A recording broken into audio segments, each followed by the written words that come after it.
This Week with Bob Mueller on News 2. This week, they're turning every state into a border state. Tennessee Republicans, you're going to see what is a tidal wave right now, fight hard Americans can't take this much longer to block illegal immigrants from being housed in Tennessee while they await a decision on their legality to stay in the United States. There are so many churches who have offered to provide shelter. A Tennessee nonprofit is preparing housing, food, and clothing for migrants ICE plans to move to Tennessee temporarily. What are we going to do here, folks? I only need 11,000 votes. Fellas, I need 11,000 votes. Give me a break. The January 6th committee recommends the Department of Justice prosecute former President Trump on at least 4 charges, including inciting a riot at the U.S. Capitol. More in our This Week cover story. It's a great honor for me to be at the U.S. Congress and speak to you and all Americans. The leader of Ukraine leaves his war-torn country for the first time since the Russian invasion. Russia could stop its aggression, really, if it wanted to, but you can speed up our victory. I know it. To thank President Biden for U.S. support against the Russian attack. Hello again, Merry Christmas, and welcome to another edition of This Week. The January 6th Commission made history, recommending the Department of Justice seek criminal charges for inciting an insurrection and other crimes against former President Donald Trump. More in our This Week cover story. But first, the fight by Tennessee Republicans to stop ICE from housing illegal migrants in Tennessee while their cases are reviewed. Tennessee U.S. Senator Marsha Blackburn has been a staunch critic of President Biden's border policy. Now she is blasting the Biden administration for what she calls a plan to traffic illegal migrants to Tennessee. ICE plans to release single adult detainees into Tennessee while they await processing. The governor was notified that they were going to begin to bring these, as you said, single adult illegal immigrants into Tennessee while they wait for their court proceeding. They're working with the Tennessee Immigration and Refugee Resettlement Program and going to put them in Tennessee. Now, the problem with this is, as you said, they're turning every state into a border state, every town into a border town.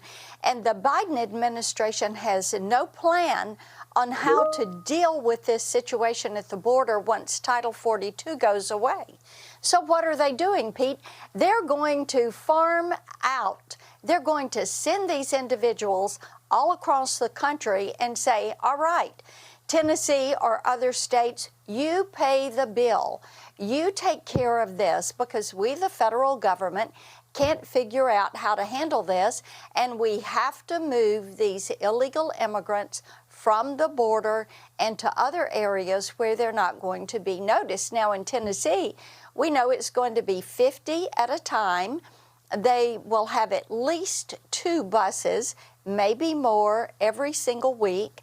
And so far, that's what we know. We've written ICE, but we haven't gotten a response from them yet. But we're working with the governor trying to get more information. Senator Blackburn has the support of fellow Senator Bill Hagerty. you're going to see what is a tidal wave right now at a number like 7,000 people a day become a tsunami with more like 15 to 16,000 a day, which means the Customs and Border Patrol will be completely overwhelmed. They'll be processing paperwork, and the drug smugglers will have just free reign in terms of pushing more and more fentanyl into our country, killing more of our kids. I mean, their goal in terms of dealing with the problem just means that they don't want long lines to get in, long lines that will be susceptible to being filmed by a camera. So they're trying to accelerate people in, and they want more funding to move them to states like Tennessee, as we just discussed. Attorney General Jonathan Scarmetti and Governor Bill Lee, who calls the ICE plan irresponsible and threatens the safety of Tennesseans. This is something new for us. It's not new what's been happening at the border for the last 2 years, as we know, but this is new to Tennessee. Now, the administration is requiring Tennesseans to pay the price for their failures, and we have to stop this. Tennesseans are already paying a huge price in the way of fentanyl deaths and trafficking. We're already paying a price, but now we're being asked to pay a greater price for the failure at the border, and we can't take that much longer. Americans can't take this much longer. The Tennessee Immigrant and Refugee Rights Coalition plans to welcome migrants as they're dropped off in Tennessee. They criticized Governor Bill Lee and others who they claim, quote, responded with fear-mongering and hate. When people have walked hundreds, even thousands of miles trying to find safety here and are met with hatred and fear rather than compassion, I'm both saddened and angered. This is not the America I hope for or the one we have told the world we are. Surely we can do better than unload our anger, fears, and hatred on desperate but brave people. The federal government recently reached out to city and state government officials as well as nonprofits and faith communities to help migrants. Here's News 2's Adam Mincer. Two calls, two drastically different reactions. A couple weeks ago, the federal government reached out to the Tennessee Immigrant and Refugee Rights Coalition, asking if they could coordinate help for people released from detention who came to the U.S. seeking asylum. Turk's answer was absolutely. There are so many churches who have offered to provide shelter, other organizations who've offered to provide food or other like healthcare needs. Today, Governor Bill Lee is saying he also got a call from federal officials. He was told ICE is planning to bring detainees to Tennessee from a detention center in Louisiana. His reaction? Stop this from happening. This is irresponsible and a threat to the safety of Tennesseans. We should not bear the brunt of the federal government's failures. And the state attorney general says he is, quote, exploring all options to stop these migrants from coming to Tennessee. But while these state leaders say this is about safety, immigrant advocates say their outrage is political and they're ignoring these migrants' humanity. Choosing fear, choosing hate over treating people with dignity and compassion. It's beyond shameful. And you see no safety threat of this? No. So while Turk sees an opportunity to help people in need, Tennessee lawmakers see a potential danger coming to the community. A new bill in the legislature would give ex-felons some time to get back on their feet before paying back any court costs. State Capitol reporter Chris O'Brien spoke with the author behind the bill. Chattanooga Republican Senator Todd Gardenhire's bill would essentially insert a whole new subsection creating a 180-day window for ex-felons to pay back court restitution. You're wearing a big red letter on your forehead and it's hard to get a job, nobody trusts you, and to all of a sudden say, now today you're going to start paying these fines back, and if they can't, then that dings their credit, which is already destroyed anyway, but just puts them further behind. Fees and costs can vary case by case. Generally, it can run as low as a couple $100 or as high as $50,000, depending on the type of crime. We only collect 70 to 80% of those fines, so why? I mean, somewhere they're a little too high, or somewhere we're just not getting them for some reason. So let's give these people that really want to pay it back a break. The bill has bipartisan support. Yeah, the legislation as currently written looks positive, and we'll monitor it as it progresses through the legislative session. But the problem Gardenhire may run into could be within his own party, as Republicans have been leery about being seen as easier on crime. I can only speak for the Senate. I don't think there'll be much opposition for it. Matter of fact, I think a lot of my colleagues will look at it and say, that just makes sense. And it's not a partisan issue, it's a compassion issue. Still, though, that the bill has bipartisan support in such a polarizing climate is a good sign. We need to do everything that we possibly can to assist in this vital transition, because most of the people who serve time in our jails and our prisons, re-enter society. On a scale of 1 to 10, Gardenhire wouldn't say exactly how confident he is. I can only tell you what I think will happen in the Senate, and I think it will get out of Judiciary Committee if I'm still on Judiciary. We don't know what the Speaker's going to do. We'll see what happens when the legislature convenes in January. Now to our This Week cover story. The January 6th committee has wrapped up its final public hearing. The panel has referred former President Trump and others to the Justice Department to face criminal charges. ABC's chief Washington correspondent Jonathan Karl has more. In a dramatic coda to one of the most sweeping investigations of a president ever conducted by Congress, the January 6th committee recommended Donald Trump be prosecuted for multiple crimes related to the attack on the U.S. Capitol. Every president in our history has defended this orderly transfer of authority, except one. Will you be back? Today, for the first time, the American people hearing what Hope Hicks told the committee. She was one of Trump's longest-serving and most loyal aides. She testified she told Trump she didn't see any evidence of voter fraud. I was becoming increasingly concerned that we were damaging his legacy. What did the president say in response to what you just described? He said something along the lines of, nobody will care about my legacy if I lose. So that won't matter. The only thing that matters is winning. The committee laid out some of its most damning evidence. Trump's pressure campaign on state officials, including his infamous call to Georgia Secretary of State Brad Raffensperger. So what are we going to do here, folks? I only need 11,000 votes. Fellas, I need 11,000 votes. Give me a break. How he turned his supporters on his own vice president. Approximately 40 feet. That's all there was. 40 feet between the vice president and the mob. And how ordinary citizens became victims of Trump's lies, including Ruby Freeman, an election worker in Fulton County, Georgia, falsely accused by Trump and Rudy Giuliani of rigging voting machines. I won't even introduce myself by my name anymore. I get nervous when I bump into someone I know in the grocery store who says my name. I'm worried about who's listening. I get nervous when I have to give my name for food orders. The committee concluded the former president committed at least 4 crimes, referring them to the Department of Justice for possible prosecution, including obstructing an official proceeding. The whole purpose and obvious effect of Trump's scheme were to obstruct, influence, and impede this official proceeding, the central moment for the lawful transfer of power in the United States. And conspiring to defraud the United States, conspiring to make a false statement, specifically his efforts to get individuals in several states to submit fake slates of electors. And finally, insurrection against the U.S. government. The committee believes that more than sufficient evidence exists for a criminal referral of former President Trump for assisting or aiding and comforting those at the Capitol who engaged in a violent attack on the United States. The vote was unanimous. Those in favor say aye. Aye. Those opposed, no. In the opinion of the chair, the ayes have it. As for the Justice Department, Special Counsel Jack Smith took over as special counsel just a month ago and has already issued subpoenas in 7 states looking into the fake elector scheme. In other words, the Department of Justice has not been waiting for a referral from the January 6th committee. Their investigation is already well underway. Jonathan Carl, ABC News, Capitol Hill. And stay with us. This week continues in a moment.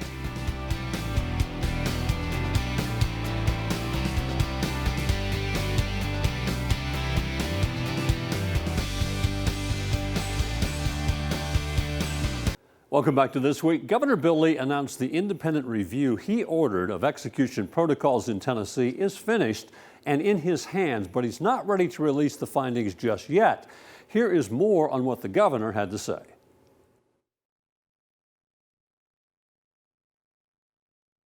As you know, last spring, I called an independent investigation, called for an independent investigation of the Department of Correction as a result of missteps with regard to the protocol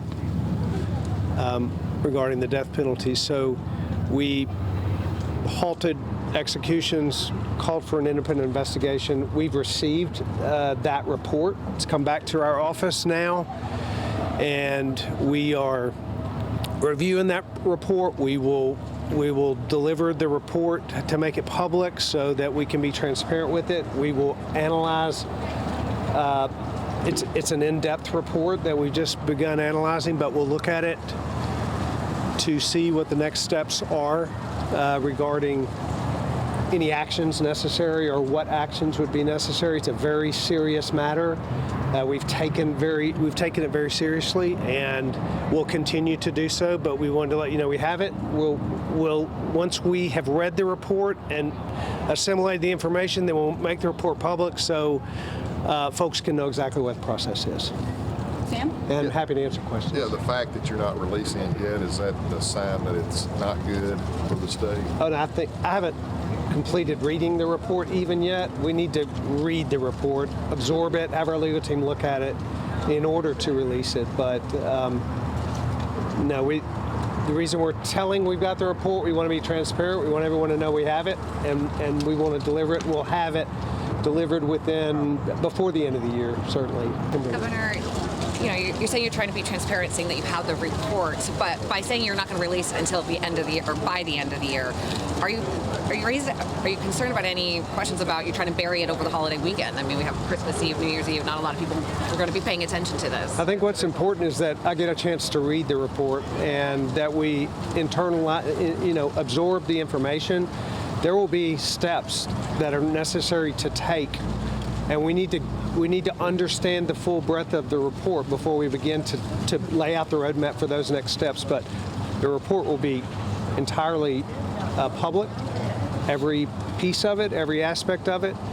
I think it's very serious and very important. I don't think it's going to get buried because Tennesseans have an interest in what's happening here, as they should, and we're very interested in making sure that the proper steps are taken going forward. Are executions still paused during this time, or there's the reprieve is still in place? As you know, the Supreme Court will actually, once the reprieve is lifted, the Supreme Court will set execution dates again. Currently, there are none set for 2023, but that'll be a decision of the court. So the law as it stands today, in my view, protects the life of the unborn, which is really the most important thing that we should do. It's the most vulnerable. The unborn are. They deserve that protection, and the law gives them that. It does have exceptions for the life of the mother, for serious maternal health conditions, and I'm satisfied with where the law is today.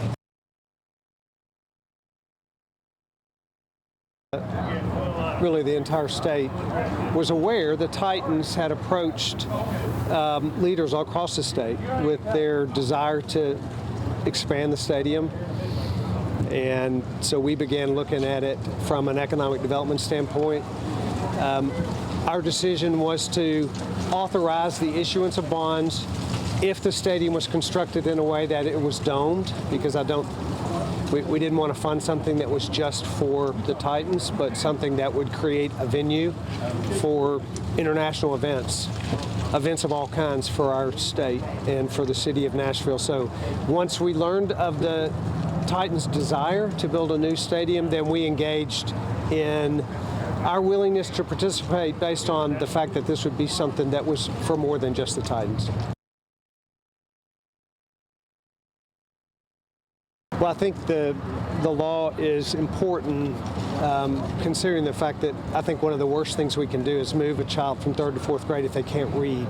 The statistics show and evidence shows that that's a very bad move for children. It ends up in the long term being very harmful to them. So I think the law is good. The legislature obviously will consider may consider changes to that, and we'll look at whatever they come up with, but I like the law as it is. And stay with us. This Week continues in a moment.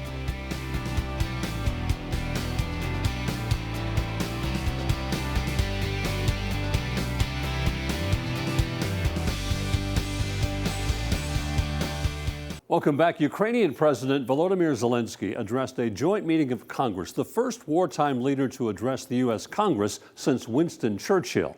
It comes after President Zelensky and Biden met at the White House as Russia continues its brutal onslaught on Ukraine. ABC's Ike Ajashi is in Washington with the latest. Tonight, President Zelensky addressing a joint meeting of Congress, the first time a wartime leader has done so since Winston Churchill in 1941. It's a great honor for me to be at the U.S. Congress and speak to you and all Americans. Zelensky speaking directly to lawmakers, explaining how U.S. support has helped them fend off Russia's attacks throughout Ukraine, going on to say now isn't the time to stop the flow of support. Russia could stop its aggression, really, if it wanted to, but you can speed up our victory.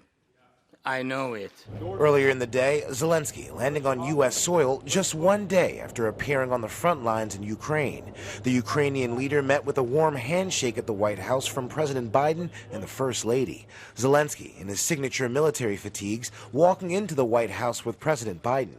Well, Mr. President, it's good to have you back. It's the first time Zelensky has left Ukraine in 300 days since the beginning of Russia's invasion. All my appreciations from my heart, from the hearts of Ukrainians, all Ukrainians, from our nation, strong nations, all the appreciation to you. Biden announcing a new $1.85 billion aid package that includes the Patriot missile defense system, something Zelensky has been seeking for months to protect against Russian missile and drone attacks. Now, in that joint press conference, Zelensky thanked President Biden and the United States for the continued support, saying every dollar that goes to Ukraine is not only an investment in the United States, but also for strengthening global security. Ike Ajachi, ABC News, Capitol Hill. Stay with us. This Week continues in a moment.